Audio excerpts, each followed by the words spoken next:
कोई बंदा यहाँ हांगकांग आता है तो कितने के पैसे वो कमा लेता है, 30 किस से किस 40 हज़ार डॉलर इजी बना लेता है मजदूरी में। अगर कोई बंदा यहाँ पे विजिट पे आ जाता है वो वीज़ा कन्वर्ट कर सकता है यहाँ, तो वो शादी का तरीकाकार यहाँ पे क्या होता है? शादी का ये तरीकाकार यही है कि जैसे इजी है, पासपोर्ट आप 7 साल के बाद परमानेंट होने के बाद अप्लाई कर तो आप सकते हैं किसी पासपोर्ट को, भी। आपकी दुकान है, जी जी, आप नहीं किसी को बुला सकते या किसी आप को? बुला सकते। अस्सलामुअलैकुम, गुड मॉर्निंग, नमस्ते, सत श्री अकाल। तो जी आज मैं हूँ भाई इस वक्त Hong Kong Chongming mansion, Chungking mansion. Chungking sorry Chungking mansion.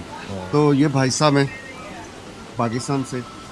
तो जनाब कब से हैं आप यहाँ पे? पहले अपना तारफ़ तो कराएं। मेरा नाम नदीम है और मैं 97 में इधर आया था। 97 तो जी जी। क्या खोया अच्छा। क्या पाया? ये बताना ज़रा मुश्किल है, अच्छा चले लेकिन अल्हम्दुलिल्लाह पाया ही है। पाया, चलो हाँ जी, अल्हम्दुलिल्लाह। अल्हम्दुलिल्लाह। अच्छा, आपके ये मोबाइल की शॉप है यहाँ पे? जी जी, मोबाइल की शॉप है मेरे इधर, तकरीबन 15 साल से मैं इधर हूँ। माशाल्लाह। तो अल्हम्दुलिल्लाह सुम्मा अल्हम्दुलिल्लाह। कैसे, मतलब यहाँ पे अगर मैं पूछूँ आपसे कि अगर कोई बंदा यहाँ हांगकांग आता है तो कितने के पैसे वो कमा लेता है, किस किस जॉब में क्या क्या? असल में डिपेंड करता है उसके अगर तो उसके पास हांगकांग आईडी है जी, तो वो तकरीबन 30 से 40 हज़ार डॉलर इजी बना लेता है मजदूरी में। 30 से 40 हज़ार हज़ार हांगकांग डॉलर। सही है। हाँ जी।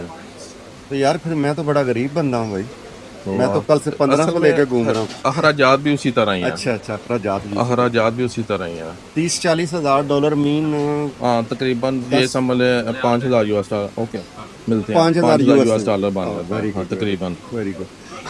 अगर कोई बंदा यहाँ पे विजिट पे आ जाता है वो वीज़ा कन्वर्ट कर सकता है यहाँ पे? नहीं, वो कन्वर्ट वीज़ा कन्वर्ट नहीं होता, आपको वापस ही जाना पड़ेगा। सही है। वीज़ा कन्वर्ट करने के लिए अगर आप शादी करते हैं तो उसका आपका स्टेटस चेंज हो सकता है, उसमें तकरीबन आपका 1 से 2 साल भी लग सकते हैं। अच्छा, तो वो शादी का तरीकाकार यहाँ पे क्या होता है? शादी का ये तरीकाकार यही है कि जैसे इजी है, इजी ऐसे है कि अगर आपके पास कोई फ्रेंड वगैरह हैं तो आप शादी कर सकते हैं। सही। तो उसका तकरीबन 1 से 2 साल का प्रोसीजर है। अच्छा, वो 1 से 2 साल में क्या मिलता है? अ, पासपोर्ट मिल जाता है नहीं, या? आईडी कार्ड मिलेगा, लेकिन पासपोर्ट आप 7 साल के बाद परमानेंट होने के बाद अप्लाई कर सकते हैं, पासपोर्ट भी मिल जाता है। अच्छा, परमानेंट होने के लिए 7 साल यहाँ 7 रहना साल होता रहना ज़रूरी है। है। सही है। और अच्छा, शादी का जो है अगर फॉर एग्जांपल शादी कोई करता है तो वो उसकी कितनी देर बाद उसे रेजिडेंसी या वो कार्ड तकरीबन वगैरह? साल से 2 साल का प्रोसीजर है ये वाला। लेकिन उस टाइम तक वो किस वीज़े पे रहता है उसको एक्सटेंशन मिलती रहती है, लेकिन उसके दौरान वो काम नहीं कर सकता, जब तक उसको रेजिडेंस कार्ड रेज़िडेंट नहीं कार्ड मिले? नहीं मिल जाता। वो क्या कहते हैं आप उस एक्सटेंशन वीज़े को, या क्या वीज़ा? एक्सटेंशन उसको बोलते हैं। एक्सटेंशन ही एक्सटेंशन बोलते वो आउट भी नहीं हो सकता हैं। उतना? आउट भी नहीं हो सकता, आउट नहीं हो सकता। चाहे वो विजिट पे ही आया हुआ शादी कुछ कर भी रही है, है हाँ, वो आउट नहीं हो सकता। आउट तभी होगा जब उसके पास उसको उसका स्टेटस चेंज हो जाएगा। अच्छा। हाँ जी। मतलब ये है कि एक यही रास्ता है अगर आप विजिट पे आते हो, वरना फिर आपको जाके कोई जॉब मिल जाती है तो आप किसी को, आपकी दुकान है, जी जी, आप नहीं किसी को बुला सकते या किसी हम को? बुला सकते हैं, लेकिन बुलाते नहीं हैं। चलें वो तो एक अलग हाँ, चीज़ इधर है। से लोकल हमें मिल जाते हैं लोग ना, तो इसलिए वैसे मैं पूछ रहा हूँ कि अगर आपकी मंगवा दुकान सकते है, हैं। हाँ, इस दुकान पे आप कितने कितने मैं इस लोग? दुकान पे तकरीबन 4 आदमी मंगवा सकता हूँ। 4 आदमी। 4 आदमी मंगवा सकता हूँ। सही है।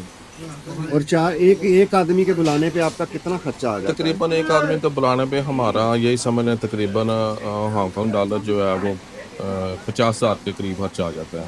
हांगकांग में जी 50,000। जी, जी जी।